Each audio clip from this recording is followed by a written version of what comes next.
The morning of July 25, 1944, broke over the Normandy countryside near Saint-Lô under a heavy, low-hanging grey sky. Mist clung stubbornly to the artillery-scarred fields, weaving between shattered hedgerows and the cratered earth left by weeks of relentless bombardment. The faint tang of gunpowder and churned soil mingled with the acrid scent of diesel smoke, a reminder that the war had not paused for dawn. German Panzer IV and Panther units advanced cautiously along narrow, torn lanes, their tracks groaning against mud and debris, expecting the familiar pattern of engagement against standard Sherman tanks. The soldiers and crew inside each turret were alert but weary, accustomed to the slow, methodical encounters that characterized the hedgerow fighting of the previous weeks. Then, without warning, a sudden flash of steel and motion tore across the open ground. An M18 Hellcat emerged, as if conjured by the mist itself, a machine that seemed to defy physics. At a staggering pace, later recorded at speeds approaching 55 miles per hour, it closed the distance between American and German lines in a matter of seconds. German tank crews froze, eyes wide behind periscopes, instruments rattling from the sheer jolt of surprise. Shells meant to intercept it struck only empty air, kicking up dirt and smoke uselessly, where the tank had been moments before.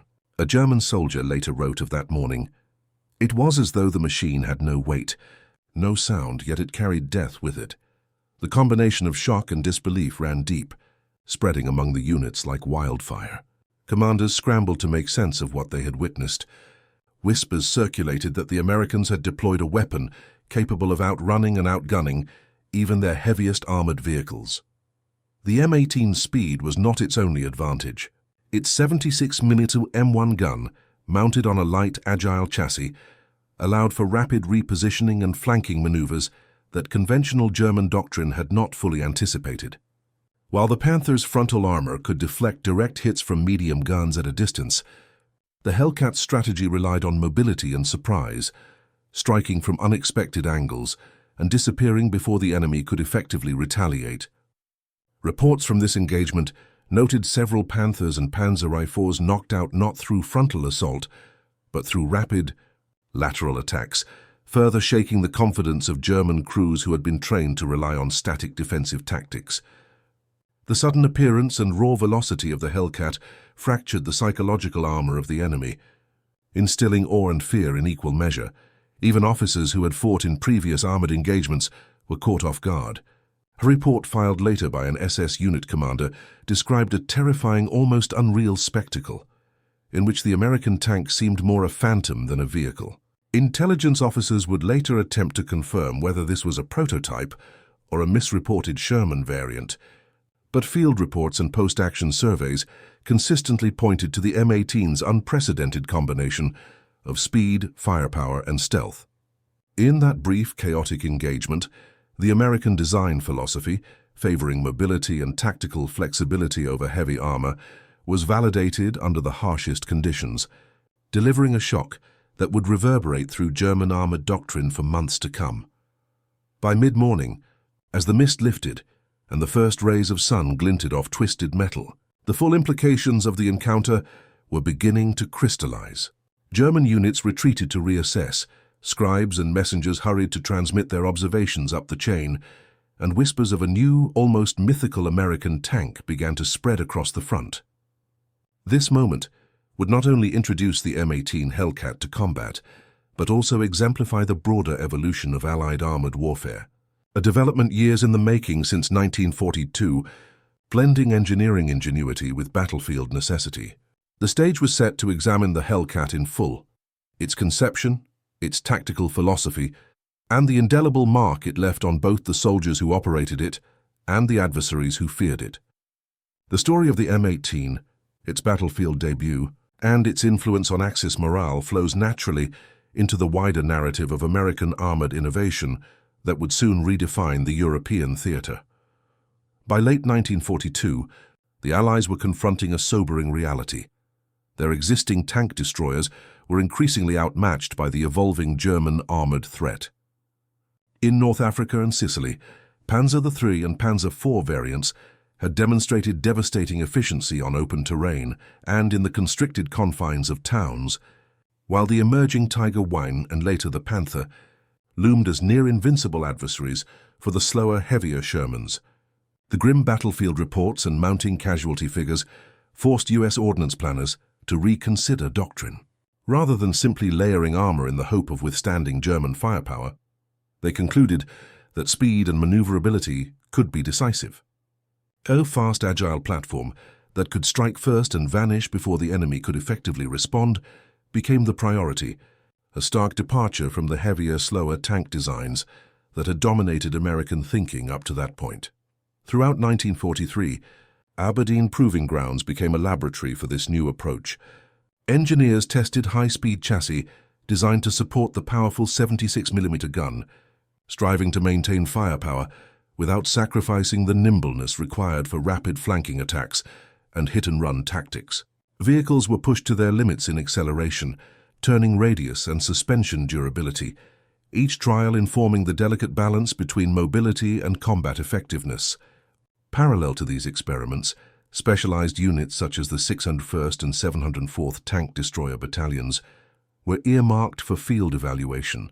Their crews trained extensively in ambush tactics, rapid repositioning, and coordinated strikes. Every maneuver emphasized exploiting speed and surprise over brute force, anticipating a battlefield in which reaction time, rather than sheer armor thickness, would determine survival. German intelligence, however, initially underestimated these developments. Axis reports from mid-1943 reflect a sense of complacency. Tank commanders assumed that industrial bottlenecks and production limitations would prevent the Americans from fielding any vehicle capable of challenging the Panzer IV, let alone the formidable Tigers and Panthers. Yet behind the scenes, American designers and tacticians were converging on a concept that would shatter these assumptions. A light, fast chassis weighing only 20 to 25 tons, capable of carrying the 76mm M1A1 gun and reaching top speeds of 55 miles per hour. This combination of velocity, firepower, and tactical flexibility represented a radical departure from prior U.S. doctrine, redefining what a tank destroyer could achieve on the battlefield. As planners prepared for Operation Overlord, the need for a vehicle that could counter the most formidable German armor became urgent. The M18 Hellcat was the culmination of years of experimentation, strategic necessity, and doctrinal innovation, blending engineering precision with battlefield pragmatism. Its emergence would not merely supplement Allied armored units, but transform their approach to tank warfare, setting the stage for a vehicle whose speed and cunning would confound Axis expectations and leave a lasting mark on the European theater. The strategic groundwork laid in North Africa and at Aberdeen Proving Grounds now leads naturally into a detailed exploration of the Hellcat's engineering marvels, from chassis design to armament and beyond. The M18 Hellcat emerged in early 1944 as a radical departure from conventional armored design, its blueprint driven by a single overriding principle: velocity without compromise. At the heart of the vehicle, a Wright R975 radial engine produced 400 horsepower, channeling power through a torsion bar suspension that allowed the tank destroyer to dance over churned earth, mud, and shell-torn fields with astonishing agility. Weighing a mere 20 tons, the Hellcat sacrificed heavy armor for speed, its protective plating ranging from 5 to 25 millimeters. This made the crew vulnerable to artillery fragments and small arms fire, yet it was a calculated risk. The design assumed that survival depended not on withstanding blows, but on avoiding them altogether through rapid movement and disciplined maneuvering. Mounted upon this lightweight chassis was the 76mm M1A1 gun, a weapon capable of a 2,100 foot per second muzzle velocity. In practical terms, it could penetrate 88 millimeters of armor at 500 meters, sufficient to threaten Panzer IVs and, in ideal conditions, even the formidable Panther. Every element of the Hellcat's design emphasized precision and responsiveness. The low-profile open-top turret minimized silhouette exposure while granting the crew extraordinary situational awareness, and internal layouts were carefully arranged to accelerate traverse speed, allowing gunners to acquire and engage targets almost instantly. Trials conducted at Camp Hood in February 1944 confirmed the strategic logic. Tactical speed could compensate for thin armor if crews executed disciplined hit-and-run tactics, striking before the enemy could react and disappearing before counterfire could be organized. German observers were confounded. Axis technical attachés and reconnaissance officers recorded with disbelief that the Hellcat could outpace reconnaissance jeeps while simultaneously delivering lethal firepower. Reports emphasized the incongruity. A vehicle so fast and light that it seemed to defy expectation, yet capable of destroying tanks that conventional wisdom had labeled invulnerable. This fusion of engineering ingenuity and doctrinal innovation directly enabled the battlefield performances that would soon astonish German units in Normandy. The Hellcat was not merely a machine, it was a manifestation of strategic foresight, anticipating a war of movement in which speed and tactical cleverness could trump brute force. Its technical mastery set the stage for the first combat deployments, where theory would collide with the chaos and terror of the front lines, transforming skepticism into awe. The M18 Hellcat made its combat debut with the 601st Tank Destroyer Battalion in July 1944, just outside the shattered countryside of Saint-Lô. On the morning of July 25th, amid mist rising from artillery-cratered fields, a reconnaissance line of German Panthers and Panzer IVs advanced cautiously, expecting a familiar engagement with standard Shermans. Instead, they encountered a force unlike any they had faced before. Hellcat surged across an open hedgerow gap with astonishing speed, engines roaring yet seemingly effortless, their 76mm guns firing on the move. German after-action notes described the M18s as ghost tanks, moving too quickly for instruments to track, striking and disappearing before return fire could be brought to bear. Several Panthers were disabled in rapid succession, their heavy frontal armor offering no protection against flanking shots and sudden ambushes. Shaken, German units were forced back into hedgerow cover, their advance halted by a combination of firepower and velocity they had not anticipated. American operational logs recorded top speeds of 50 to 55 miles per hour across open fields, with 15 to 20 miles per hour maintained under tactical maneuvers, a pace that transformed the battlefield. The Hellcat's speed was not mere spectacle. It produced immediate psychological effects. Axis soldiers abandoned vehicles in panic, stunned that lightly armored tanks could strike with deadly precision and vanish before retaliation. Infantry and tank crews alike struggled to reconcile what they were seeing with previous assumptions about armored warfare. Officers later noted that these encounters shattered the expectation that survival relied on thick armor alone, demonstrating that mobility, combined with disciplined gunnery, could be decisive. The success at Saint-Lô validated the experimental theories of U.S. ordnance planners. Hit-and-run tactics, once theoretical exercises at Aberdeen and Camp Hood, had been realized under live combat conditions. The performance of the M18 not only disrupted German formations, but also provided a template for subsequent campaigns, where rapid strikes and evasive maneuvers became central to American tank destroyer doctrine. As reports and whispers spread among German intelligence networks, the bewilderment grew. A vehicle that could outpace reconnaissance units while delivering lethal firepower challenged every preconception about Allied capabilities. This operational debut, combining speed, firepower, and tactical ingenuity, naturally leads into the next examination of Axis perceptions and intelligence assessments, revealing how the Hellcat's mobility reshaped enemy expectations in Normandy and beyond. German intelligence analysts met reports from Normandy in mid-1944 with deep skepticism. Frontline accounts from July and August repeatedly described phantom tanks that struck with blinding speed and vanished before return fire could be brought to bear. Reconnaissance battalions of the 2nd and 116th Panzer divisions logged multiple encounters in which these American vehicles, later identified as M18 Hellcats, outrun even the fastest Panther pursuit units, leaving crews and officers scrambling to reconcile what they were witnessing with established armored doctrine. High-level briefings at OB West headquarters were convened, yet technical officers frequently dismissed the reports as exaggeration, speculating instead that the Americans had deployed modified engines or experimental high-speed Sherman variants. Few recognized that Allied industrial capacity could sustain both the production and deployment of a new class of light, high-velocity tank destroyers at scale. Psychological effects on German crews were immediate and pronounced. Junior panzer crews exhibited extreme stress and combat fatigue, and several accounts describe hesitation during counterattacks driven by the inability to track or predict the Hellcat's movements. Patrolling units frequently overestimated the number of vehicles, misled by their rapid flanking maneuvers and the visual confusion inherent in the dense, hedgerow-strewn Normandy terrain.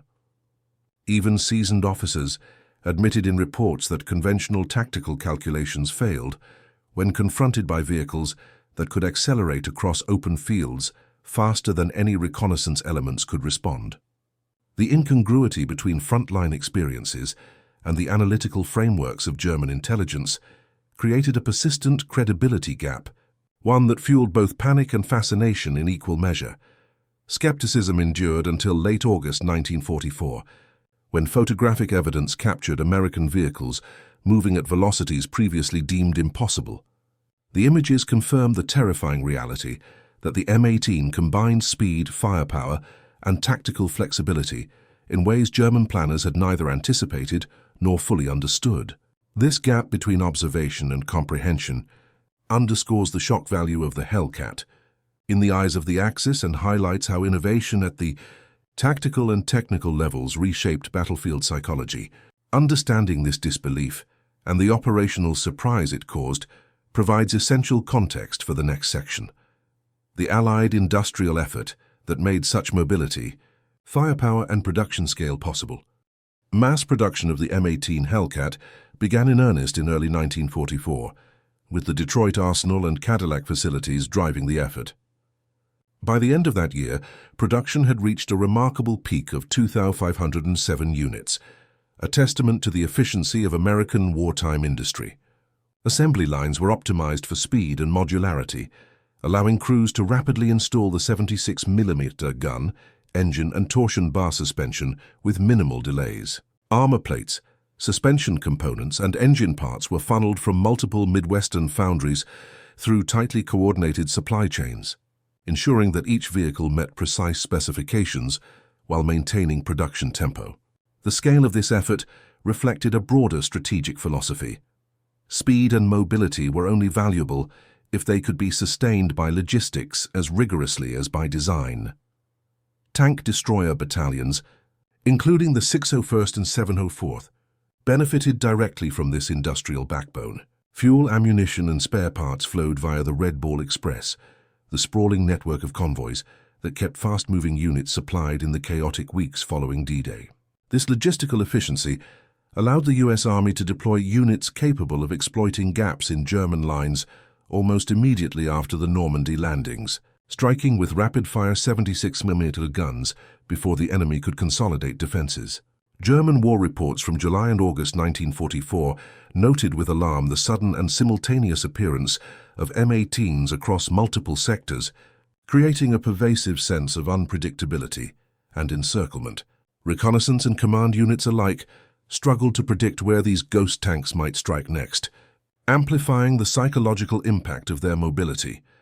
Coordination between Ordnance, the Quartermaster Corps, and frontline commanders ensured that speed in production was matched by speed in supply. Crews could sustain operations without pause, using mobility not only to evade enemy fire, but to maintain relentless pressure on retreating or disoriented German units. The industrial effort behind the Hellcat, therefore, was inseparable from its battlefield effectiveness. The mechanical marvel could only deliver its full tactical advantage because it was backed by an unprecedented logistical network. This combination of production capacity, streamlined assembly, and efficient supply paved the way for additional battlefield deployments, setting the stage for the Hellcat's continued successes in Normandy and beyond, and transitioning naturally into detailed accounts of subsequent operational campaigns across the European theater. Following the Normandy campaign, M18 Hellcats continued to redefine armored warfare during Operation Cobra and the subsequent advance through Lorraine, proving their adaptability across a variety of landscapes. On August 27, 1944, near Avranchy, The 602nd Tank Destroyer Battalion executed a textbook flanking maneuver against a German Panzer Grenadier unit. In a rapid, coordinated strike, Hellcats disabled 3 Panzer Fools in less than 10 minutes, moving with a velocity and precision that left enemy crews bewildered. Reports from the field noted top speeds exceeding 50 miles per hour on secondary roads, with drivers and gunners exploiting hedgerows, orchards, and abandoned villages to stage ambushes and vanish before the Germans could mount effective counterfire. The combination of speed, low silhouette, and tactical ingenuity turned even modest terrain features into formidable assets for the American tank destroyers. In September, as Allied forces pushed into Lorraine, the 704th Tank Destroyer Battalion carried out a series of hit-and-run raids targeting German supply convoys. Vehicles struck without warning, then melted back into the countryside, leaving Axis reconnaissance struggling to track movements or estimate strength. German intelligence began to recognize the Hellcat as a recurring and unpredictable threat, with reports emphasizing both the vehicle's lethal efficiency and the frustration it inflicted on defenders. Survivors from the 116th Panzer Division later recounted a pervasive sense of futility when confronting these American tank destroyers, unable to respond to attacks that could appear anywhere along the front line. These repeated operational successes reinforced Allied doctrinal emphasis on mobility and maneuver warfare, proving that the lessons of Normandy were neither accidental nor isolated. Speed, combined with disciplined coordination and concentrated firepower, became a core tenet of tank destroyer operations, demonstrating the effectiveness of the Hellcat as both a tactical and psychological weapon. The cumulative impact of these campaigns naturally leads into an examination of the vehicle's psychological effect on Axis troops struggling to cope with unpredictable threats, and on American crews whose confidence and morale soared as their hit-and-run tactics consistently outpaced and outsmarted their adversaries. Hellcat. Letters, diaries, and post-battle interrogations reveal a recurring pattern. Crews hesitated under fire, often retreating prematurely or overcompensating in response to fleeting threats. Officers reported that the Hellcat's uncanny ability to appear, strike, and vanish created confusion within command structures, slowing the coordination of counterattacks and leaving units exposed to follow-up strikes. The vehicle's speed and unpredictability undermined traditional defensive calculations, forcing German commanders to constantly reassess positions and deployment strategies in real time. In stark contrast, American crews experienced a surge of confidence. Familiarity with the Hellcat's top speed and agility allowed for audacious maneuvers, rapid flanking attacks, and opportunistic strikes that would have been unthinkable with heavier, slower vehicles. This psychological advantage extended beyond individual skirmishes. Axis troops increasingly adopted caution as a default posture, double-checking flanks, avoiding open fields, and delaying engagements until forces could be concentrated. Reports from the 2nd Panzer Division noted an unshakable sense of vulnerability when facing these elusive tank destroyers, acknowledging that speed alone could inflict terror without necessarily engaging in prolonged combat. The Hellcat's psychological impact reshaped more than tactical encounters. It influenced operational planning across German units, encouraging more conservative deployments, slower advances, and heightened reliance on reconnaissance to avoid ambush. This dimension of warfare, born from the combination of velocity, firepower, and maneuverability, complemented the physical and tactical strengths of the M18. By undermining enemy morale while simultaneously empowering American crews, the Hellcat operated as both a tangible weapon and an instrument of psychological warfare, setting the stage for its direct strategic consequences on the broader course of Allied operations. The introduction of the M18 Hellcat fundamentally reshaped the tactical landscape across Western Europe. In the chaotic hedgerows of Normandy and the rolling terrain of Lorraine, its extraordinary speed allowed American units to bypass heavily defended positions, strike flanks, and disrupt German supply lines with unprecedented efficiency. During Operation Cobra, concentrated Hellcat fire, coordinated with infantry maneuvers, shattered several Panzer Grenadier defensive pockets, compelling German forces to abandon towns intact rather than risk encirclement. The vehicle's velocity minimized exposure to enemy fire, allowing rapid strikes while reducing attrition in American tank destroyer units, an essential advantage given the M18's relatively light armor. Strategically, the Hellcat demonstrated that mobility could effectively counterbalance disadvantages in numbers and armor, validating U.S. ordnance doctrines that had prioritized speed over survivability. German command recognized these shifts, noting in operational reports the need for deeper reserves, enhanced reconnaissance, and revised defensive dispositions to contend with fast-moving threats capable of striking unpredictably. The repeated successes of the Hellcat illustrated that mechanized warfare was no longer solely a contest of firepower and armor thickness. Rather, operational agility, tactical coordination, and psychological impact were equally decisive factors on the battlefield. This combination of tactical innovation and strategic influence underscored the M18's significance, yet it also revealed the vehicle's inherent limitations. Light armor, exposure from the open-top turret, and vulnerability to artillery and concentrated anti-tank fire necessitated adaptations in crew training, deployment strategies, and operational planning.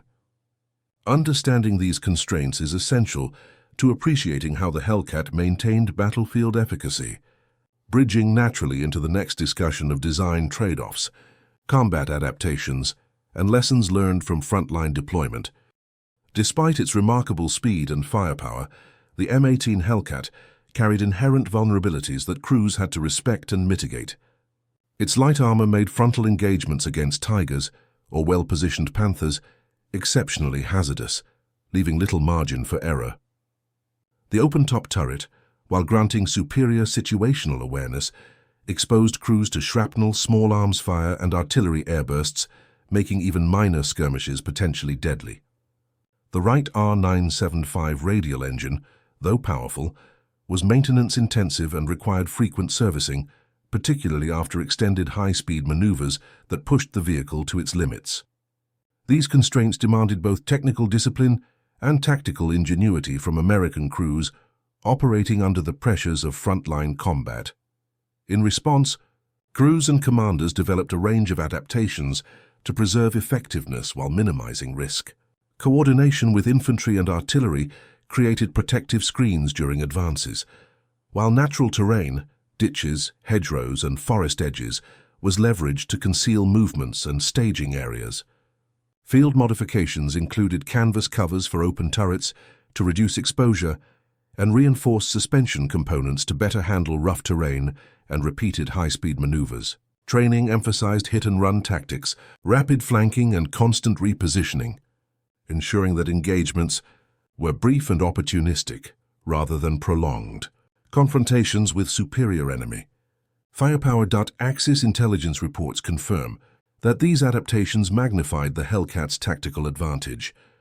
German commanders repeatedly noted the difficulty of neutralizing a vehicle that could strike swiftly, vanish before return fire, and reappear unpredictably elsewhere along the front.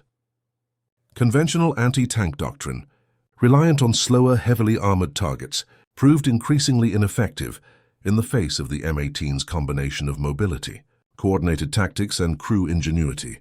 Understanding these limitations and the measures taken to overcome them contextualizes the Hellcat's operational effectiveness, setting the stage for a discussion of its enduring post-war legacy and the influence it exerted on armored warfare in subsequent decades. Following the end of World War II in 1945, the M18 Hellcat left an enduring imprint on armored doctrine across the globe. Though rapidly rendered obsolete by 1947 standards, the principles it embodied, prioritizing mobility over armor, emphasizing rapid strike capability, and leveraging psychological impact, became foundational lessons for post-war tank destroyer programs. US and NATO analysts repeatedly cited Hellcat operations in Europe as a case study in speed-based, asymmetrical armored warfare, highlighting how a lightly armored but highly maneuverable vehicle could disrupt numerically and technically superior forces. Veteran reflections and memoirs reinforced this perspective, describing the morale boost that came from operating agile, fast-moving units capable of dictating the tempo of engagement, Former German commanders, reflecting on their experiences, acknowledged the challenge of countering these high-speed threats, particularly when intelligence was limited and enemy positions were difficult to predict. The Hellcat's operational history informed not only vehicle design, but also broader doctrinal priorities. The integration of reconnaissance units, rapid deployment capabilities, and tactical flexibility became central to modern mechanized warfare. Its legacy demonstrated that battlefield success relied as much on perception and initiative as on raw firepower, a lesson that resonates through Cold War and contemporary armored strategy alike. The story of the M18 thus bridges the gap between technological innovation, tactical execution, and psychological influence. From the shock and disbelief it inspired on the Normandy plains to its broader impact on post-war doctrine, the Hellcat exemplifies how speed, ingenuity, and audacity can reshape both immediate combat outcomes and long-term military thinking. Its legacy remains a testament to the transformative power of mobility and tactical creativity on the battlefield, revisiting the dramatic encounters that first revealed its potential in 1944. As dawn broke over St. Lo on July 25, 1944, German tank crews faced a scene that would redefine their understanding of armored warfare. Through the mist and shattered hedgerows, a flash of steel appeared, a machine moving at impossible speed, seemingly untouchable, surging across open fields at 55 miles per hour. The M18 Hellcat struck with lethal precision, disabling Panzer IVs and Panthers in moments. Yet it was the psychological effect that cut deepest. Crews froze, instruments rattling, unable to reconcile what they were seeing with doctrine honed over years of combat. Reports that had once been dismissed as exaggeration suddenly carried grim credibility. The Hellcat's combination of speed, firepower, and low profile demonstrated that mobility could triumph over brute force, reshaping not only tactical engagements, but the very concept of armored combat. German tankers, forced to adapt in real time, experienced confusion and hesitation, while American crews leveraged their machines' agility to dictate the pace of battle. From its engineering innovations at Aberdeen to its rapid deployment across Normandy and beyond, the M18's operational history illustrates a singular truth. One vehicle, designed for speed and precision, could alter the dynamics of war. In reflecting on St. Lo, we see how technological ingenuity, battlefield proof, and psychological impact converge to leave a lasting legacy, reminding us that warfare is often transformed as much by audacity and mobility as by firepower.